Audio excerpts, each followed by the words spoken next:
Hello मेरे बच्चों, how are you all? I hope all of you are fine. मैं हूं आपका अपना ललित सर और आज आपके इंतजार की घड़ी खत्म होने वाली है बच्चे।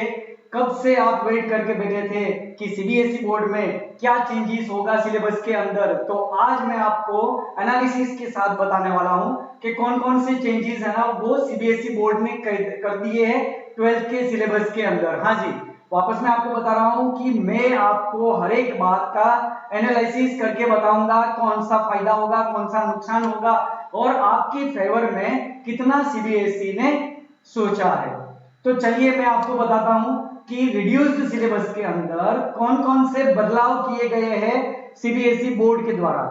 सबसे पहले मैं आपको बता रहा हूं पार्ट 1, मतलब कि जिसमें NPO not for profit organisation and partnership का डिटेल दिया गया है। मैंने पहले भी बच्चे आपको बताया था कि कोई भी चैप्टर को डिलीट नहीं किया जाएगा। डिलीट करेगा सीबीएसई बोर्ड तो सिर्फ अमुक टॉपिक को डिलीट करेगा और वैसा ही हुआ। यहाँ पे किसी चैप्टर को डिलीट नहीं किया गया। ठीक है, तो एनपीओ के अंदर मेरे बच्चे किसी तरीके का चेंजेस नहीं है। There is no change, no changes in NPO, मतलब कि एनपीओ के अंदर किसी तरीके का चेंज नहीं हुआ है। Same as we second fundamental of partnership, जिसके अंदर भी सीबीएसई ने किसी तरीके का बोर्ड ने चेंजेस नहीं किया हुआ है। Then third, change in profit sharing ratio, जो कि एक छोटा सा टॉपिक है। यदि आप सीबीएसई की एनसीईआरटी बुक में देखोगे तो ये चैप्टर के तौर पे आपको नहीं दिखेगा, लेकिन डीके गोयल या फिर एपीसी या फिर आप किसी ऑथर की पब्लिकेशंस की बुक को आप देखोगे जैसे कि टीएस ग्रिवाल से, तो आपको उसमें ये चैप्टर अलग से दिखाया हुआ है। तो change in profit sharing ratio, उसमें भी किसी तरीके का चेंजेस नहीं हुआ है। So there is no change in this three topic और चैप्टर, यहाँ पे कोई चेंजेस नहीं हुआ है। फिर अब बात करते हैं एडमिशन ऑफ ए पार्टनर, सबसे बड़ा टॉपिक पार्टनरशिप फॉर्म का।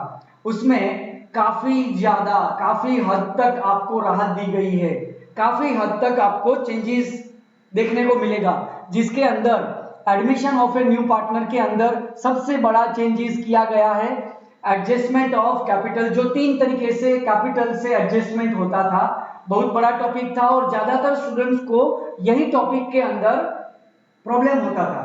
तो वही टॉपिक को सीबीएसई बोर्ड ने डिलीट कर दिया हुआ है, एडजस्टमेंट ऑफ ए कैपिटल।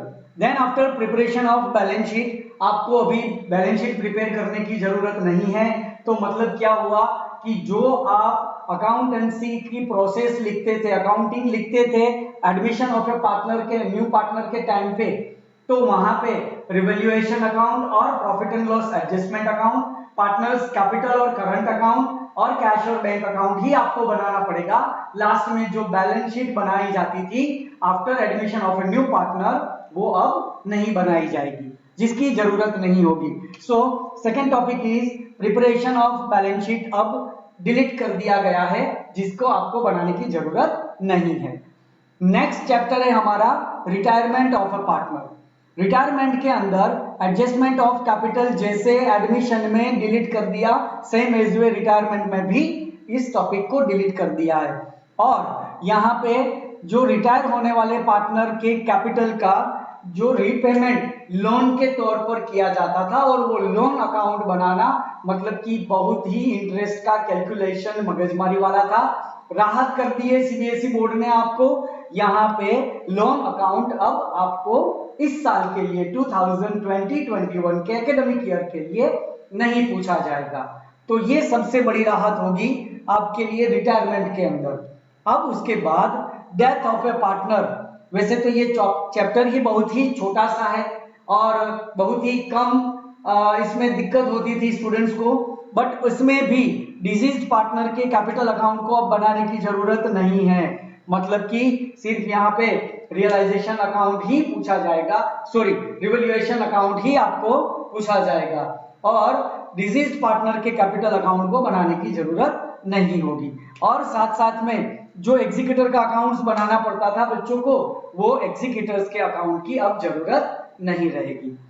उसके बाद आता है dissolution of a firm. Dissolution chapter वैसे तो ये भी एकदम इजी और आसान सा चैप्टर था, और यहाँ पे किसी तरीके का चेंजेस बोर्ड के द्वारा, सीबीएसई बोर्ड के द्वारा नहीं किया गया है। तो एज इट इज जिस तरह से आपने डिसोलिएशन पढ़ना था सेम वैसे ही पढ़ना है। यदि बात करें कि फायदा या नुकसान, तो एक तरफ से देखा जा रहा है कि भाई ये जो बड़े बड़े टॉपिक है जिसको समझने में स्टूडेंट्स को काफी दिक्कत होती थी, वो टॉपिक को यहाँ पे निकाल दिया गया है। बट मैं आपको एक बात और बता देना चाहता हूँ कि 11 और 12 का जो अकाउंटेंसी है वो based of the commerce section, वो बेस्ड सब्जेक्ट है, बेस्ड 11th और 12th ईयर है। तो मतलब यहाँ पे ये टॉपिक नहीं सीखना मतलब कि आगे जाकर इसी टॉपिक को लेकर आपको प्रॉब्लम होना ही होना है। तो भले आप ये एग्जाम के लिए प्रिपेयर ना करें, लेकिन श्योर आप आगे की पढ़ाई के लिए इस टॉपिक्स को जरूर से जरूर पढ़ें, क्योंकि एडजस्टमेंट ऑफ अ कैपिटल जो दोनों के लिए, रिटायरमेंट और एडमिशन दोनों के लिए डिलीट कर दिया गया है। हालांकि ये बहुत ही बेहतरीन और अच्छा टॉपिक है और आने वाले पढ़ाई में भी इस टॉपिक के लिए बहुत ज्यादा जगह दी हुई है। ठीक है, तो ये था पार्टनरशिप और एनपीओ का बदलाव। ओके, तो अब देखते हैं कंपनी के अंदर सेकंड पार्ट होता है हमारा कंपनीज अकाउंट। अब कंपनीज अकाउंट के अंदर पहला चैप्टर है issue of shares, no any changes. Issue of debenture, उसमें भी कोई चेंजेस नहीं है। बट रिडेम्पशन ऑफ डिबेंचर, हालांकि ये चैप्टर अलग नहीं है, एनसीईआरटी बुक के अंदर इश्यू ऑफ डिबेंचर और रिडेम्पशन दोनों साथ में दिया हुआ है, लेकिन एपीसी और टीएस ग्रोवर्स की बुक्स में, पब्लिकेशंस की बुक्स में आप देखोगे तो ये दोनों चैप्टर अलग अलग देखने को मिलेंगे, जिसमें रिडेम्पशन ऑफ डिबेंचर जो है उसके अंदर दो मेथड रिडेम्पशन की डिलीट कर दी गई है। हाँ जी, दो मेथड को यहां से डिलीट कर दिया गया है।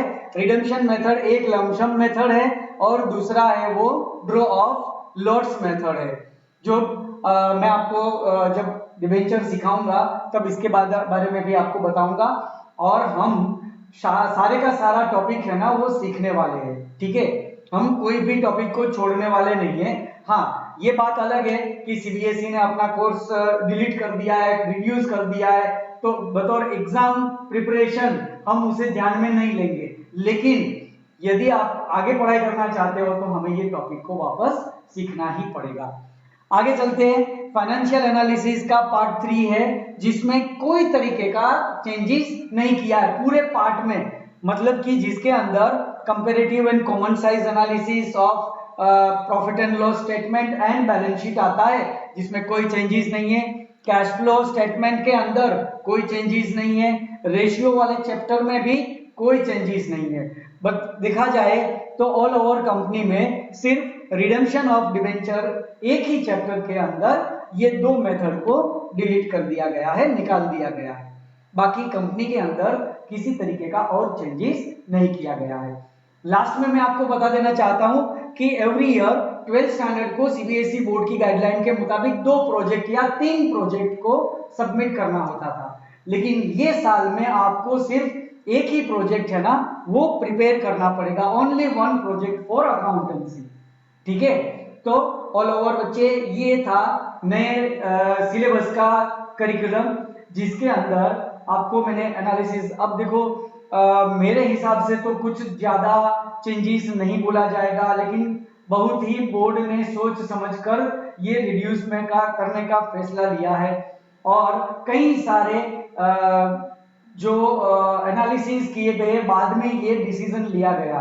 तो मतलब आपके लिए ये कोरोना वायरस के जो महामारी के चलते हुए जो भी डिसीजन सीबीएसई बोर्ड ने लिया है वो स्टूडेंट्स के लिए लाभदायी है, लेकिन आपको मैं ये भी बेशक बता देना चाहता हूं कि प्लीज ये सिलेबस की नजर से आप ये टॉपिक, डिलीट किए गए टॉपिक को मत पढ़िएगा, चलेगा। एग्जाम के ऊपर फोकस करने का मैं नहीं बोल रहा हूं, लेकिन फ्यूचर के आधार पे जो आप आगे की पढ़ाई करना चाह रहे हो, जो पढ़ना चाहते हो, वो प्रिपरेशन आपको अभी ही करना होता है और उसके लिए ये डिलीट किए गए टॉपिक है वो भी बहुत काम के टॉपिक है।